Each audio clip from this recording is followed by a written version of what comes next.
Nakaroth had come to believe that the walls of Schloss Graustein were loyal companions. As the castle's senior tour guide, she knew every armored alcove, each creak of the spiral stairs, the hollow echo that curved under the vaulted ballroom when the winter wind came off the Zugspitze. Yet it was the tapestries that felt most alive to her. 16th century wool and silk panels stretched along the banqueting corridor, monumental chronicles of hunts, weddings, and sieges. They were the proudest treasures of the Falkenholt dynasty, and Annika had memorized the customary paragraph about each one.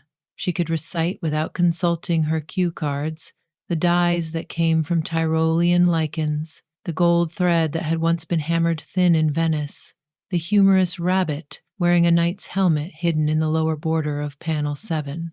But none of that explained why the tapestries had started whispering. The first time it happened, she was locking the Western Gallery after a late-hour private tour.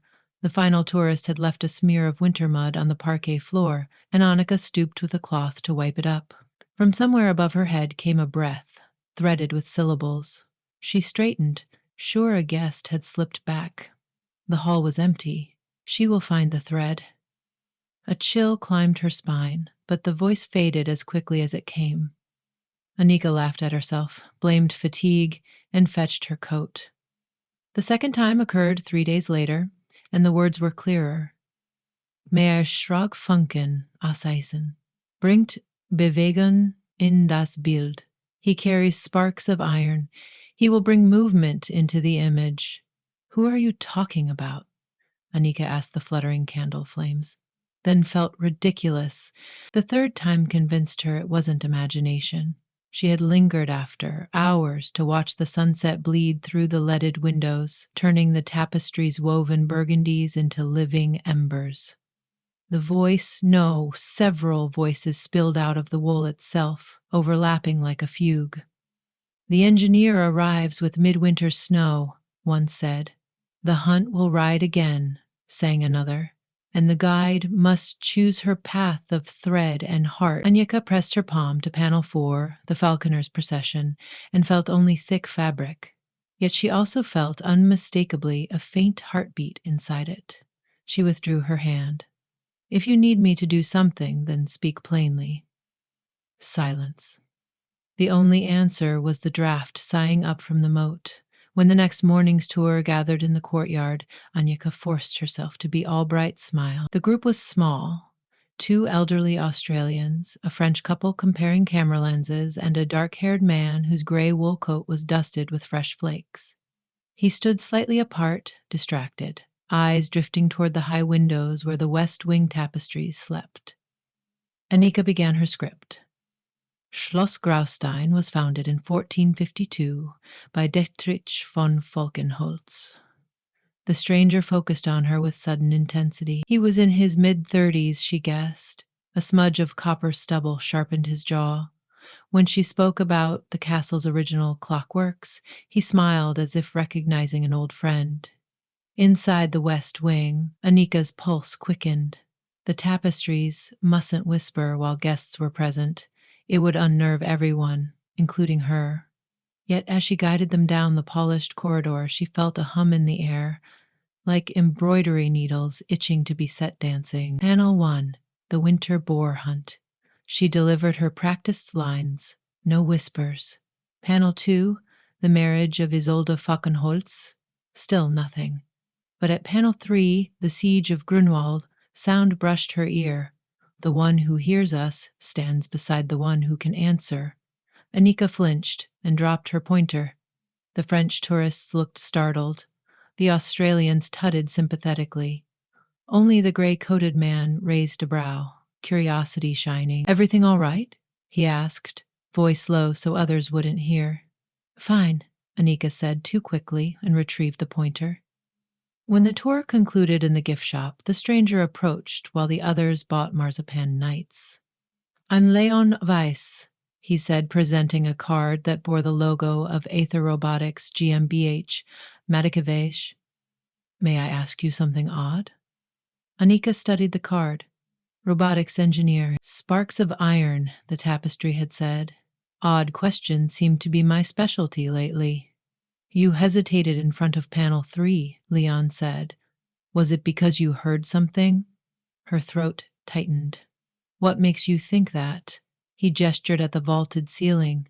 Acoustics in that corridor are deceptively sharp. But you reacted as though the source was inside the fabric, not the room. Anika stifled a tremor. Mr. Weiss, are you suggesting the tapestry spoke? Only asking whether you heard what I heard, Leon said gently, because I did hear something. We both know woven cloth can't produce sound unaided, yet there it was. Annika exhaled. A thread had just looped between them, unseen yet firm. I'm off duty in 10 minutes. Meet me by the courtyard well. They sat beneath the stone griffin, steam curling from cups of glühwein sold at the Advent kiosk across the lane. Snowflakes landed on Leon's lashes. I've worked with smart textiles fabrics embedded with sensors shape emery alloys, he said. I came here to clear my head before a conference in Innsbruck. While you spoke in the corridor, I noticed faint vibrations in the air, resonant frequencies I couldn't place. Then you reacted. Anika sipped the mulled wine for courage. The tapestries whisper. They've done so for a week. Each time, they mention an engineer who'll bring movement into the image. I think that's you. Leon was still. They prophesied me? I know it sounds absurd, but I also know those voices are real, and they seem aware of the future. My future. Heat rose in her cheeks. She hadn't intended to reveal everything. May I record them? Leon asked. If we can capture the frequency after hours. Annika said. Visitors can't be exposed to this, and we'll need to convince Frau Behrens, the curator, to let you stay. I can be persuasive with curators, Leon smiled. Engineers donate to museums more often than you'd think. Anika laughed despite herself. The sound echoed off the courtyard stones, and in that moment she felt the castle pause, listening. Frau Behrens, stiff-haired and skeptical, granted Leon temporary research access after his promise of a generous endowment. At dusk, the three of them re-entered the West Wing corridor. Leon carried a slim case of equipment, directional microphones, laser vibrometers, a compact tablet. Under the sconce glow, the tapestries loomed like dark forests. Leon set up the microphones at panel 4. Anika's heart hammered so loudly she worried the devices would record it instead. They waited. Nothing. Minutes passed, ticking echoes of distantly chiming clocks. Leon adjusted a gain dial. Frau Behrens cleared her throat with growing impatience. Perhaps, Leon mused, they respond to her voice. He nodded at Annika. She swallowed and began her tour spiel, feeling ridiculous with an audience of 2. When she described how artisans wove each panel on low-slung looms, the stitched falcon at the falconer's procession seemed to lift its head. A whisper rippled through wool. All 3 of them heard it. Guide of Graustein hissed the tapestry. You stand at the threshold, where the flat becomes the full, where the still becomes the stride. Frau Behrens gasped and clutched her pearls. Leon's instruments spiked. The vibrometer traced bright sine waves across the tablet. Another voice intertwined. The engineer bears within him the fire that quickens limbs. Together you shall let the hunt ride, the wedding feast glow, the siege thunder. Anika asked, why now? Why us? Because our threads fray, answered the cloth chorus. Moths chew, damp creeps, time forgets. Give us motion and memory, and we shall give you a future shared. The corridor fell silent. Frau Behrens muttered something about ventriloquism and, pale-faced, fled toward her office. Leon knelt to study readings.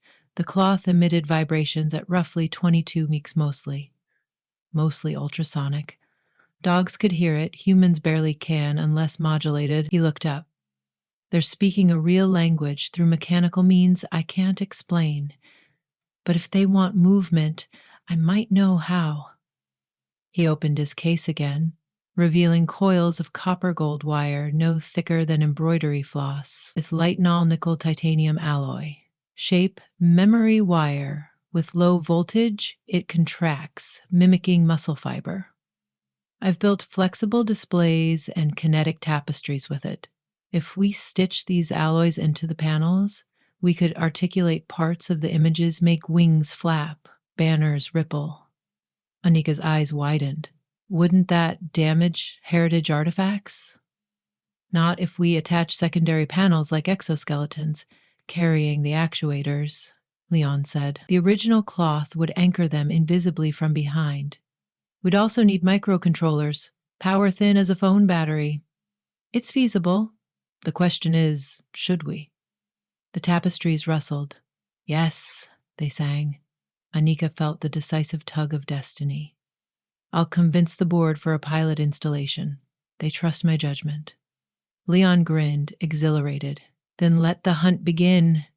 The following week blurred into secret work sessions after closing hours. Leon's hotel reservation lapsed. He moved into a turret guest room once reserved for visiting bishops, setting up a miniature lab on an antique writing desk.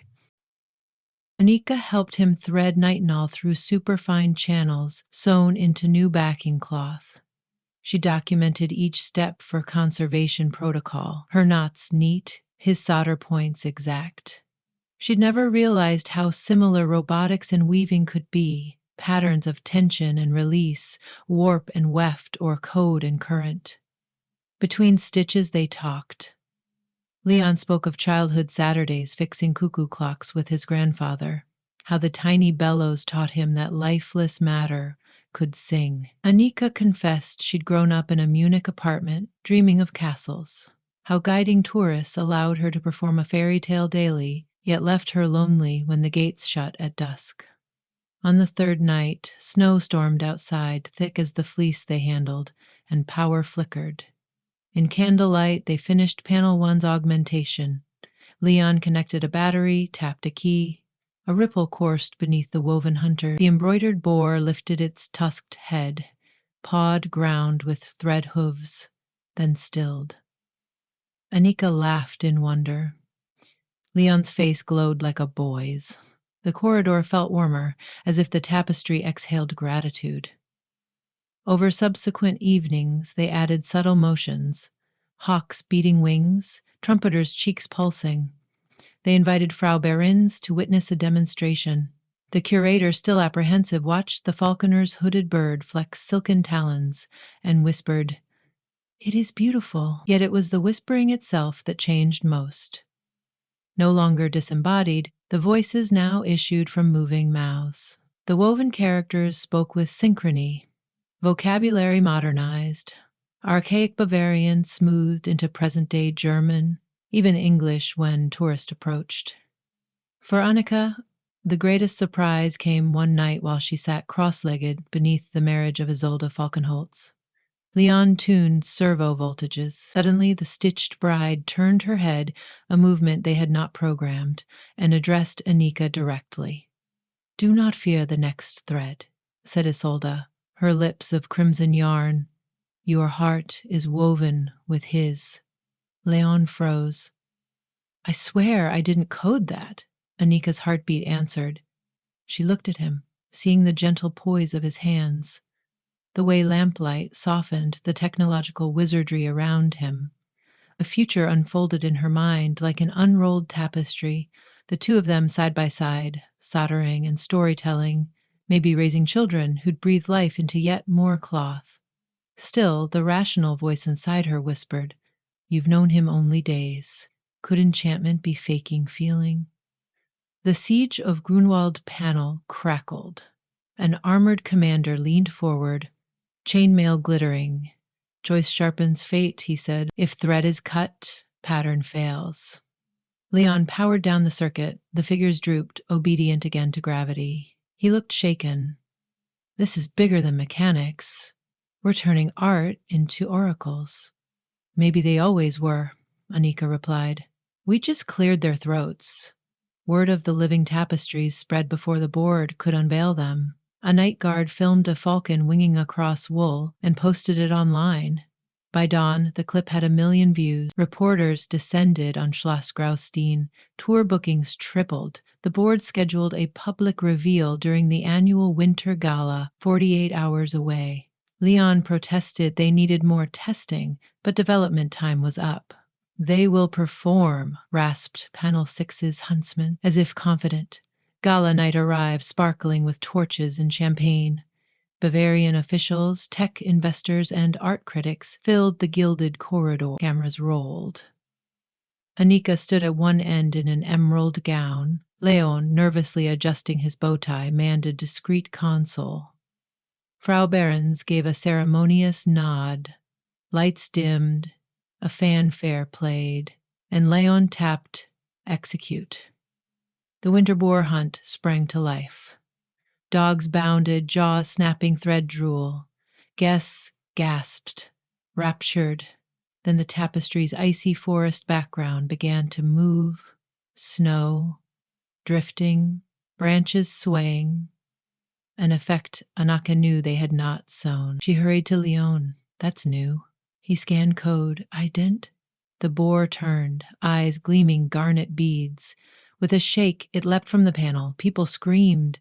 The beast landed on parquet as a three-dimensional form of fiber and shadow, smell of musk and frost trailing it. Security guards froze, useless. The tapestry voice rolled like thunder. The story demands fullness.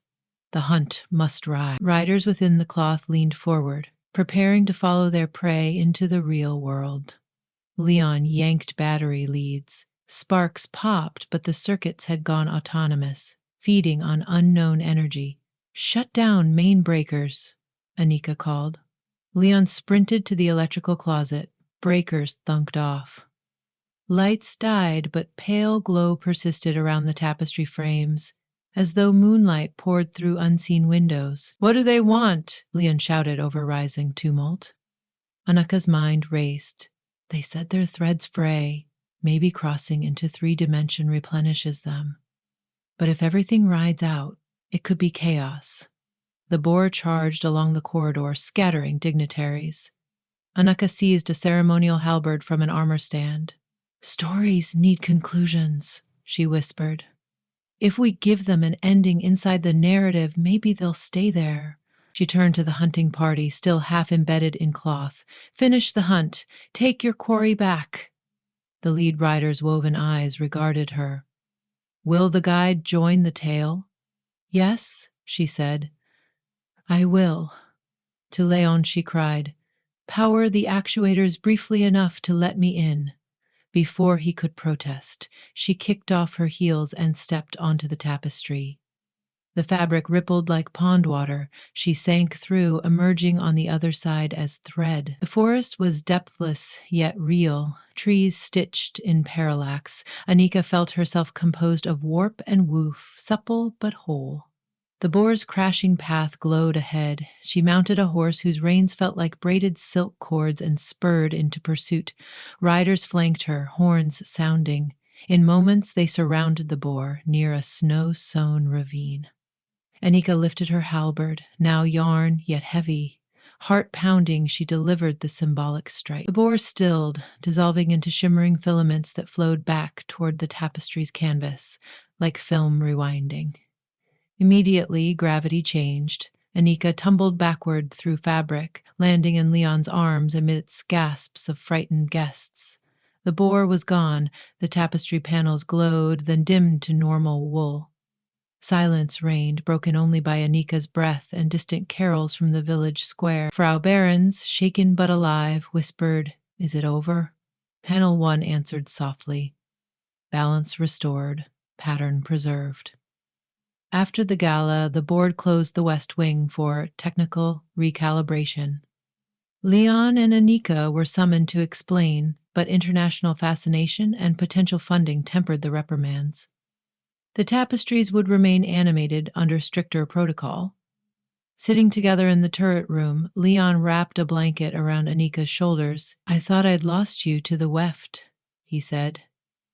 I thought I'd unravel, she replied, but I only felt woven in. They watched dawn purl over the Alps. Where do we go from here? Leon asked.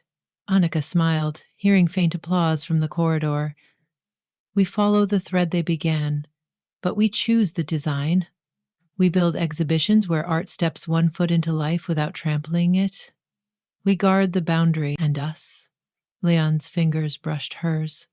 The marriage of Isolde Falkenholtz predicted us, she teased. Who am I to argue with a 16th century bride? Leon laughed, then grew earnest. Predictions aside, I choose you because threads meet by chance, but cloth holds by intent. Anaka leaned into him, snow-lit room smelling of salder and ancient wool. Then let's start weaving. Far down the west corridor, the tapestries murmured blessings, gentle, content. The castle listened, proud stone keeping watch while human and fabric prepared their shared future, each stitch a promise of motion, memory, and love yet to be spun.